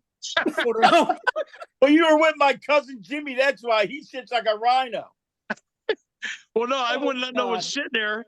And me and Bill sitting outside, I go, you know, Bill, that's a fucking 2005 and it looks like a 1989 now. That's crazy. Didn't Jimmy sit in there? But I don't Oh, think those shit. people ever talked to us the rest of that trip, did they? No, I don't think they did. I don't think they ever did. They'd see us and they'd all head to the motorhome. Then my cousin Jimmy, when he's riding his Harley, he kept getting in Bill's way, and Bill's going, "Stay in your own lane." Hey, Bill, tell him what color your Harley was. Huh? Tell him what color your Harley was. What color was your Harley? My Harley was salmon. It's But pink, everybody, guys. It was everybody pink. said it was You had a pink. pink Harley Davidson. And so then, you know, Tony, I'd have guys your size, Hell's Angels, and everything, and and they'd be going, "Man, that's an effing pink bike." I said, "Well, you know what? One thing about that bike," and they go, "What's that?" I said, "Takes a man to ride a pink bike." Sure. Yeah. Didn't I, John? Yeah, You was with me. Said it takes a man to ride that pink bike. Now, what do you want to talk about? right. But see, a lot of people didn't know that Bill had a Thunderbird, 57 Thunderbird, that was painted the exact same color of his bike. That was the color of your Thunderbird, right? I bought the bike that color, by the way. It wasn't painted. That was the way okay. it came. Yeah. Okay. But yeah, they Yeah, were the exact same color, 55 T-Bird. Yeah, 55 T-Bird. Yeah. Yeah, Johnny did that to my cousin. He had one of them victories, and nobody, you know, that was when they just come out. That was an Arlen Ness bike. They were good bikes. Yeah, but he had a victory. Nobody had one. No one knew what it was. And my brother said to my cousin, "You know, that bike's like getting head off a fag." He goes, "What do you mean? It's all fun and games until somebody finds out about it." My cousin looked at him like, "You're an asshole." That's I had to have my brake assembly. I was heading up to meet John actually up there at Sturgis, and I had to have my brake assembly replaced. Sure. And so I took it to Harley there in California on the way, and they replaced it, and then they stole my license plate because I had a friend named Joe Tucci had snuck into my garage, and the license plate cover said it's not pink, it's salmon. And so everybody made fun of it. They stole my license plate cover. Jesus. I'm sorry, Sean. You have anything to ask him? I'm sorry. We're taking over the show Well, again. I was just saying that, you know, when you guys talk about Sturgis and stuff, I've been to Sturgis many times because I lived in South Dakota, you know, 10 years ago. And Sturgis was the best time to get interviews with people, you know, like for interviews like what we're doing right now before the days and everything. Oh God, it was such the best time. And I knew Roy Rod Woodruff, the guy who owns the Buffalo Chip. Woody. Did you guys know Woody? Woody. Yeah. Woody. Yeah, he was always such a nice guy to be. The TV station that I worked at gave us free tickets every year to pick out a concert that we wanted to go to. We always picked the Buffalo Chip because it was always a good time. So all the other places I've never really experienced, but always big on Buffalo Chip. That was my favorite time. That's where we stayed, Buffalo Chips. And I'll tell you what, you're right. Every night we go down there to see the broads running around there. And Bill says, you know, I used to limp around like, oh, I'm fucking hurting. And then as soon as I saw a girl with her shirt off, I'd run across the field as fast as I could to get a picture. Yeah. Then tuck in his big belly. It looked like he had a 94-inch chest, huh? When they walked by. And then I ate funnel cakes like freaking every night. I was eating funnel cakes. I love You them. remember those turkey legs Yeah. that we would go get every day? Yeah. Well, I got to say, Bill, the first time I met you, and the reason why I want to tell this story, because it, you know my brother, but you never had met me, and my wife had just gotten cancer. And I remember getting a phone call from you, and I was like shocked. I'm like, wow, I'm talking to Bill Kensington. And you talk to me like, dude, if you need anything, you know, I love your brother. And I'm sitting there saying like, wow, you know, I never forgot that. It touched me that somebody, you know, like actually cared about my wife enough for you to call me, and you need anything, you call me. And that a lot of people said that to me when my wife was sick, you know, and if you would have called them, they wouldn't have did it. But I knew that you really meant that. And I remember calling my brother right after I got the phone. I said, you ain't gonna believe who called me. I said, your buddy Bill. And I was like, he goes, yeah, I told him about your wife. And believe me, that stuck with me. And that's where my respect for you came. You know, I didn't even know you that well. And I'm like, wow, you know, if you took the time to call me for that, that was just amazing. You know, that's what kind of people we got here. This guy would do anything for you. And then I'll never forget that. It's 10 years now. My wife's, you know, cancer free, and they told her she wasn't going to make it to Christmas 10 years ago, you know? Yeah, sure. No, then, well, then too, Thanks, you Sean. know, like with you, Bill, like this is like the third time we've had a chance to chat, because I had you on about 10 years ago, right around the same time I had John on, because I was just Sam KINISON trance or something. Just figured, well, let's just see if we can get, you know, whoever we can get.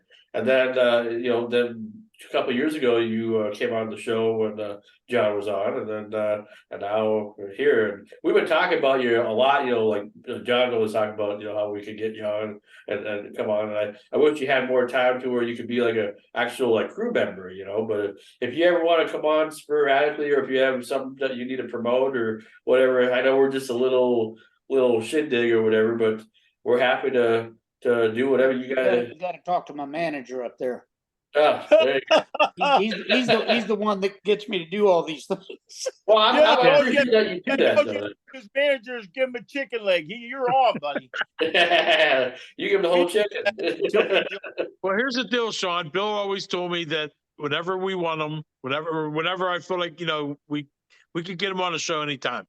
And I wanted to hold off to do a special show with him, and I figured you said Thanksgiving is coming up, so you know, we're all one of my things I said I was thankful on the show is meeting the KINISON family and Bill KINISON being a part of my life now, and just the most wonderful person I ever met in my life. And when I talk to Bill, it's almost like listen to his preach. My brother's right. When he preaches to you, he seems like he's talking to you, not just a crowd of people. He's talking to you, like as if it's for you. And I would never even go to church anymore, because my church is listening to Bill, because he's one of the best. He's the best. I love him. I agree. Yeah, I love him, and I recommend anybody that never seen it to watch Bill KINISON on Sunday. But well, it's different time. It's 1 o'clock my time. I think it's 12 o'clock his time. Central time. Yeah. Sure. And I always get the live feed every time. Hey, Bill, I'm sorry, but that's the first Steeler game's on at 1. You know, sometimes I got. Well, that's why you watch it afterwards. I think I'm going to go to your mass. When I met John, and then we spent, like I said, we spent some couple weeks there or whatever, just getting to know each other. And that's not me usually. You know, usually, you know, that's good, but you know, I don't want a fan coming to my house and stuff. But John was different, and when we got all through, we felt like we were brothers. And I felt like if we're brothers, and then after what Carrie went through, I felt like that you were my brother. It was like a family member was going through that. Okay, you even remember I wasn't gonna just sit on the sidelines. And even my daughter now, my daughter has breast cancer, which we mentioned on the show. And Bill, he talked to me, made me feel good. You know what I mean? He you know, he just knows that everything's going to be fine. You know what I mean? He puts you at ease, because my brother was a wreck whenever his wife. And I even cried to Bill KINISON about her. You know what I mean? Like Bill, my brother's a wreck. I'm afraid we might lose her. And he just makes everything. I'm telling you, I just think Bill's one of the best people I ever met in my life. When you love a woman, like I grew up next to my wife all my life. I knew her all my life. And then when we started dating, we were 16. I mean, she's the only woman I've been with in my whole life. And your fault. They told me that it was like a part of me was just going to go, and I just couldn't. I was a wreck. Like I said, when you got off the phone with Bill, I felt peace. I felt, okay, we got a chance at this, you know? And my brother, if it wasn't for my brother, he did a benefit for me, because, of course, our great healthcare, they wanted to give her the chemo that would have killed her, so they didn't have to put up with her. And I elected to do the one where the doctor gave me an 80% chance that she was going to be alive, but I had to pay for it all. So, I mean, what are you going to do? I'm not going to let my wife die. I mean, My brother painted a golf cart camouflage with Kerry's arm on it and raffled it off and gave us the money. He had a benefit with us, and he had the best comedians in Pittsburgh there. I mean, he did so much.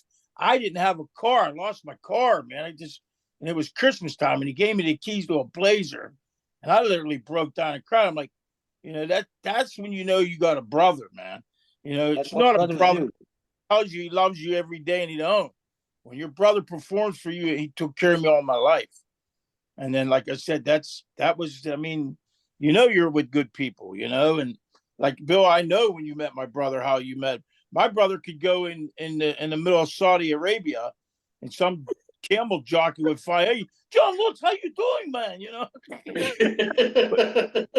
But like I said, Bill, it was always a pleasure to me, and you're always in my prayers. I don't know if God listens to me like he listens to you, but he listens to everybody. We went through that. Sherry and I had went through that.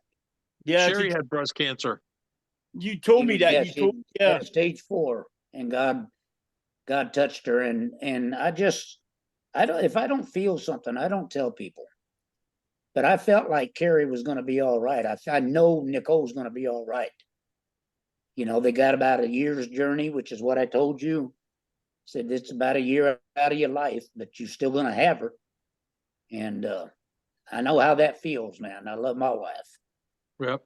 And I love John. We're talking about how great I am. This is a great man here. He's a great man. He came into my life right when I needed him to. And we cleaned up some messes. We made a few phone calls. Yeah. Had some good times anyway, that's for sure. Too bad you can't go back to Sturgis and kind of recreate some of those memories, like just one more time, say, hey, let's just do it, let's just see what it's like now, see if you get the same reaction. Right. I want to go to Sturgis. I want to drive a little moped, and I want to wear like Speedo bathing suit. I have a salmon bike. I want to ride a little moped. Hey, we had a moped. Didn't I bring a little scooter? Remember? You did.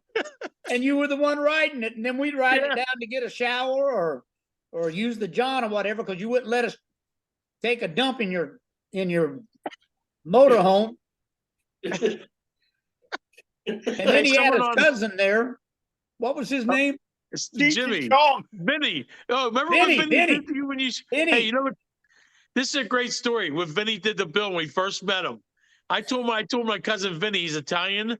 I said, act like you can't speak English and try to talk to Bill, right? And I said, so I go over to Bill. I go, hey, Bill, watch this. I can make him say shit, and he don't even know what he's saying. So Jimmy's coming over and say, hey, how he's saying hi to Bill. And I says, tell Bill you're an asshole. He goes, me asshole, me asshole. And Bill says, this is going to be a long week. And then we had we'd scored a little bit of pot, and so Vinny tells me, says, man, I quit. That's teaching John. Well, nobody's making you do anything, so John and I'd be there. And then once he started, he cleaned out the entire batch. Now I told him, I thought your cousin quit. Because if you hadn't have quit, none of us would have got any. That's funny. Hey, John. I had a great Thanksgiving today. Did you really? Well, a great Thanksgiving moment. And I'll try to keep my emotions in check. Okay. The Sam KINISON tribute page, is that you running it? No, isn't that what's his name? Gas? No. Jeff? Rob. Oh, Rob? He runs that? Oh, he has KINISON.com. I don't know who runs it. Anyway, but it comes up on my thing. And right. it may be mine on Sam. I don't know, because it's been so many years. Right. Anyway, so I see some gal named Angel is liking all the pictures. Well, there's a lot of pictures. And I thought, who is this? So I started checking, and I went to the profile, and it was Sam's daughter. Oh, no way! And we communicated with each other for probably an hour. And dude, it just made my Thanksgiving. I didn't know Sam had done. I can't even tell you how great that felt. We're going to get together and everything. That's awesome. I haven't talked to her in 24 years. Isn't that funny how that was meant to be today? Yeah. God led you right to that. You I had no idea that he had a daughter. That's crazy. Yeah, we found out when I found out on my show. We actually interviewed her on my show. Oh, did Bill you? I wasn't didn't on. know that. Yeah, I did. Because remember the mix up in the beginning about Carl and all this stuff that happened? Yeah. And then actually when I did it, we might have thought she was his daughter. You know, I mean, I don't know. But anyway, it was Sam's daughter. But yeah, I met Angela through talking to her online and stuff. But she actually contacted you, or you got a hold of her, huh? Yeah, yeah.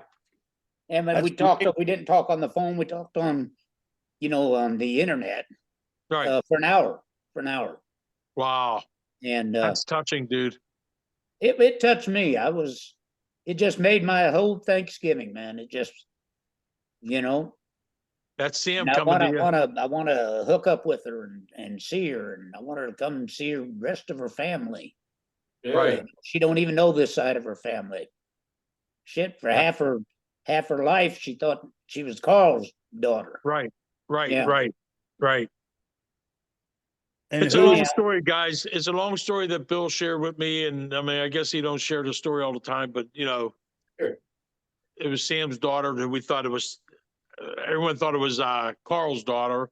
Well, we didn't know. Who's we Carl? didn't know. And then he gets on Howard Stern, which he wouldn't do. Anytime before then, it gets on Howard Stern, and that's how she finds out that Sam was her father, and not call on the Howard Stern show. And so I immediately, they called me and want to know if I wanted to come. I said, no, I don't want to come on there. And but I did get a hold of her immediately, and tried to. And who's explain. Carl? Huh? Who was Carl? He's a piece of crap. Yeah. Okay. That's all I wanted to know. Yeah, I used to loaf for Carl, and he took advantage of me. Yeah, he did. But I like the way that we set him up. I'm laughing, and I don't even know what happened. Well, he had told because he was working John, so he told John, that if he ever got in contact with me, he wasn't going to have anything to do with him, and that I wouldn't see him, and just all kinds of crap. He lied his ass off. Steve, is he another impersonator? Or? No, he was Sam Kinison's open act. Oh, okay, he's a comedian then. Yeah. Okay. I don't know. He just died about 2 years ago. He what? I say he just died 2 years ago. But go ahead. Yeah, a couple years ago. Yeah. Yeah. But what happened? You were telling a story. What were you saying? On the Howard Stern. Oh yeah. No. Go ahead, Bill. What? Well, you were. We were talking about the piece of shit Carl, how he was playing me, and then when he told me I couldn't meet Bill, like if you meet Bill, I can't loaf you no more. Then when I went to Vegas or when I went to Los Angeles to meet Bill, I didn't tell Carl. So he calls Carl above on the phone without him knowing I'm there. It was at a restaurant. Basically, you and I are the only ones in there, right? And so I told John. I said, "You want to find out how he feels about you?" And he goes, "Yeah." I said, "Are you sure? Do you remember, John?" Yep. I said, "Because I'll call him right now." And so I called him, and John is sitting there at the table with me, and so I'm telling Carl, I go, "Carl, who's this John guy, this Screaming Sam guy?" "Oh man, you don't want nothing to do with him. He's this and he's that. And he wants to commit suicide." Yeah, he's suicidal, and just the worst stuff you could. And it's moving John so much that it's hurting him, man. It's hurting him. And so I don't even know if I told Carl you were with me or not. Did I or not? No. It's been funny if You he would thought have come that on. you thought he was starting to catch on that I was there because I was on loudspeaker, and then he started changing his tune. Then he's going, well, he really isn't that bad of a guy, you know. Yeah. But So you need to I stay got to away know the from real him. Carl. I got to know the real Carl above. Wow. Yep. That's crazy. Yep. People. But well, that's a good revolution for you as far as discovering that. Well, since you know that Sam's daughter is still around and everything, that's amazing. That is, Yeah. Well, I was going to say before we get out of here for today's episode, and we do appreciate you, Bill, for coming on. I'm sorry that everybody else had other things going on that were here, but I didn't know that. I thought we communicated better than this on our chat, but I guess we don't. I want to actually talk to Tony. Well, yeah. We never really had a conversation. I actually thought the three of us, there wasn't a lot more button in. You know, we each got a chance to. Sure. I couldn't wait for tonight. I was so nervous. I was trying to figure out what do you ask this man? How can I be? And I thought my first question was pretty good, but I had so many more, and I just shit the bed. I forgot about it. Hey, before we go, Darren Foss said his mom was a breast cancer survivor. So we'll pray for her. Bill KINISON will pray for her. Dan O'Keefe says, "What's up, fellows?" And hi, Mr. Bill KINISON, my buddy Dan O'Keefe. He watches me on Sunday morning. Oh, yep, he's a good guy. He's a good guy. He is a good guy. So we're just kind of wondering before we end the show anyway. Because I know you guys, you and John talk a lot anyway because of being friends for so long. If because of it being Thanksgiving, if maybe you could say a special blessing. We don't normally do this, but because you're here and everything, say a special blessing for us and for the viewers out there for the week of Thanksgiving. You want to do it right now? Sure. Oh, yeah. Let's do it.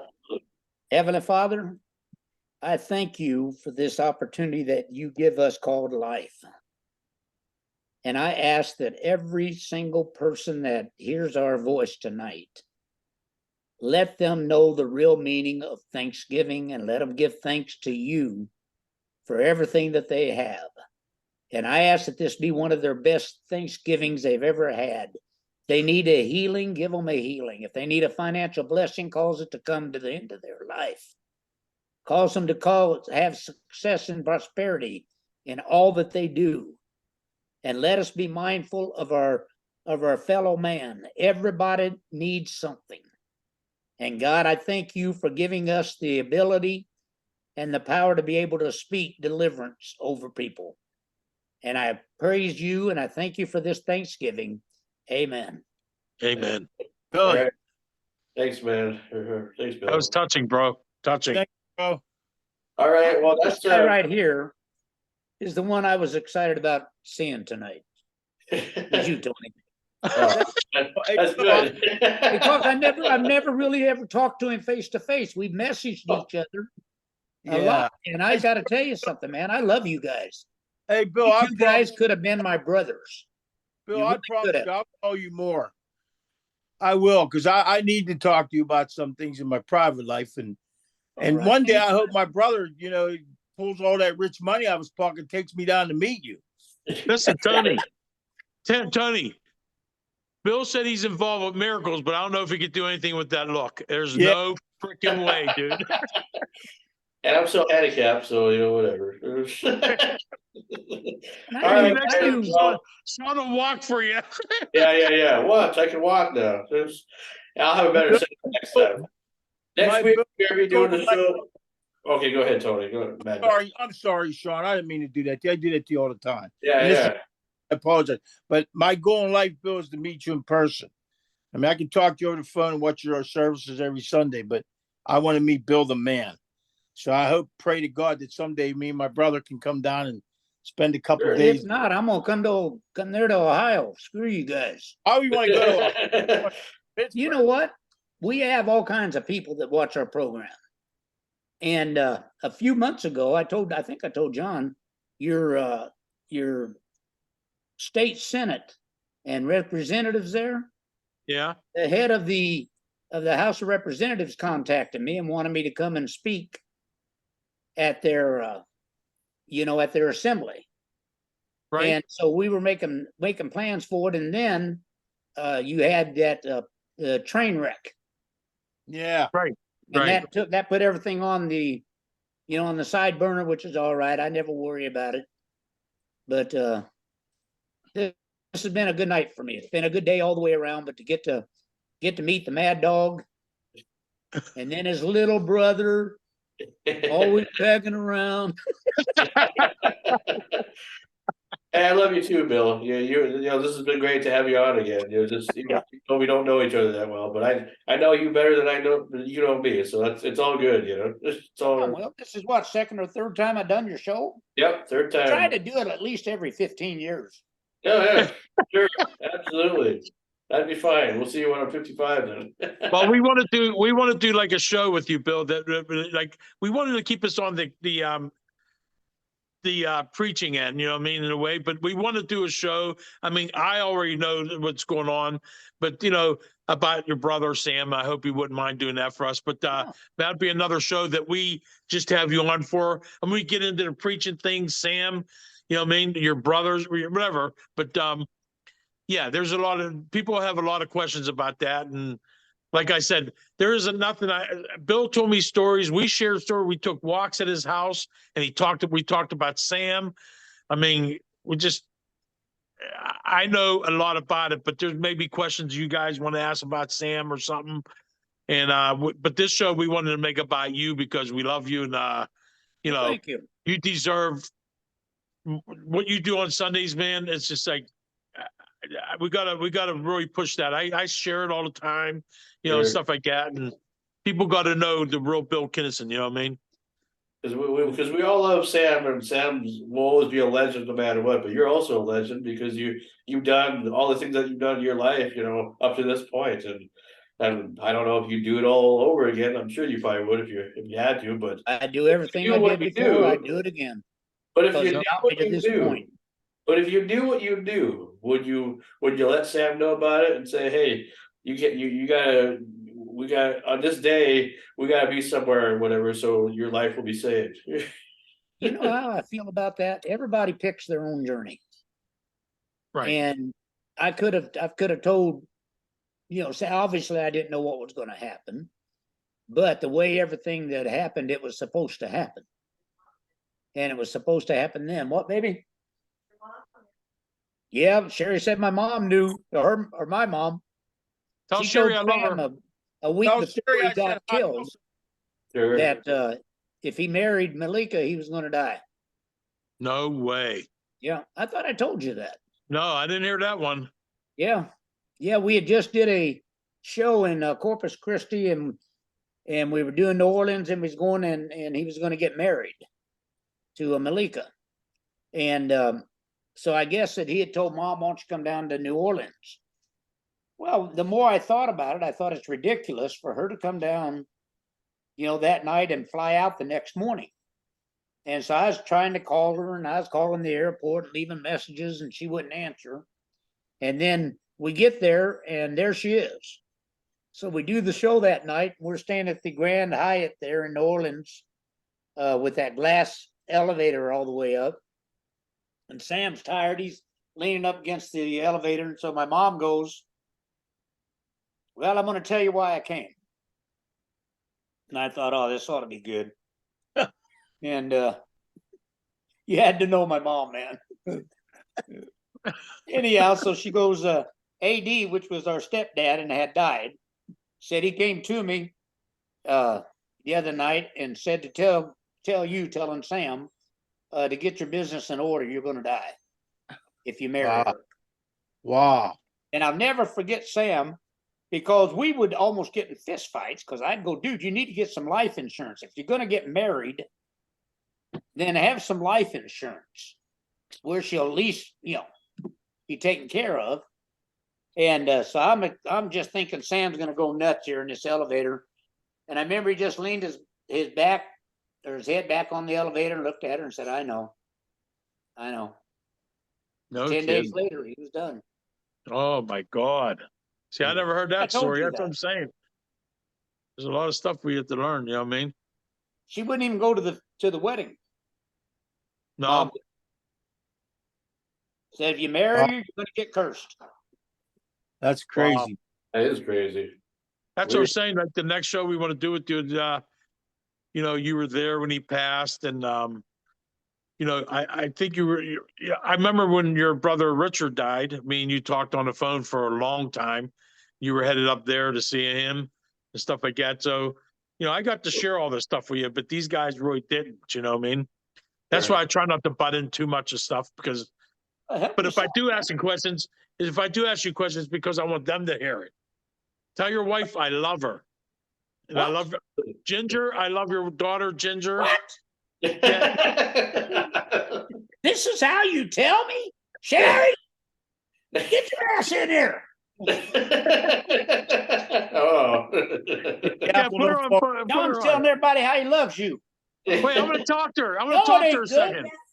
Oh my God. Yeah, boy. I want to say, Oh my God. hey, the brains of the operation. Bantering with them, John. Yeah, it's She's funny. the brains behind John, you Bill. want me to stay on You're up Sunday there. So mornings? you got to get your face in there. There you Tell go. him you want me to stay on Sunday mornings bantering back and forth, you know, because Well, you're the brains of the operation. I know that much. I'm Johnny's little cute brother. I'm Johnny's good looking brother, by the way, honey. Now that's Tony. Hi, Tony. We prayed for his wife. And Yep. I think you talked to Carrie at one point. No, I told him to tell her Oh, to call okay. me if she wanted to Okay. talk about it. But No, I think she's actually talked one time, didn't you? I thought they did. I thought so too, because I remember you I think you might have put her on the phone when I was with yeah, her. I Bill. did. I put But something you up. were surviving, and you told her don't worry about a thing, and then you I'm telling you that I'll never forget that. It will never leave my mind. You just got inducted to the Wrestling Hall of Fame. Oh, okay. I should Yeah, show you. Sherry's our family. We're all family, man. We're all And family. you I should love have you guys. invited us. What's We that? really are.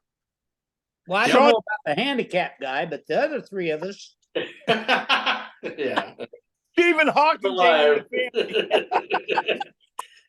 Wow. Oh, shit. That might be roasted by a legend, though. Hey, no big deal. It's okay. You know I'm teasing you, brother. Yeah, I do. It's all good. Bill, what a great show today, man. It was so nice. Yeah, we appreciate it. We really, really do. And next week, we're live from the Little Bobby's Bar. So for anybody that's watching, Mama T and I will be live together because she lives only 20 minutes from where I'm at. Not even Okay. 10 minutes. Well, So John, put the whenever he's going to do shows and stuff, put it on our feed. Okay. You know, Absolutely. we have a lot of folks on that. I hope so. They'll watch it. They'll love it. I Right. hope This so. That'd be this great. show we try to. Sean's right. We keep it professional. We try to keep it professional and stuff. My last show, I could never put on your snooze feed. No. I wouldn't even let her watch the last show. Yeah, you have to like really like. Oh. Wait, what'd Siri say? I said that was a little dirty. Dirty. There's nothing wrong with a beautiful female body. Yeah. oh, Nate. Yeah, but there is something wrong. Oh, Jesus. Here we There's go. something wrong with it when she's bigger than my brother. Oh,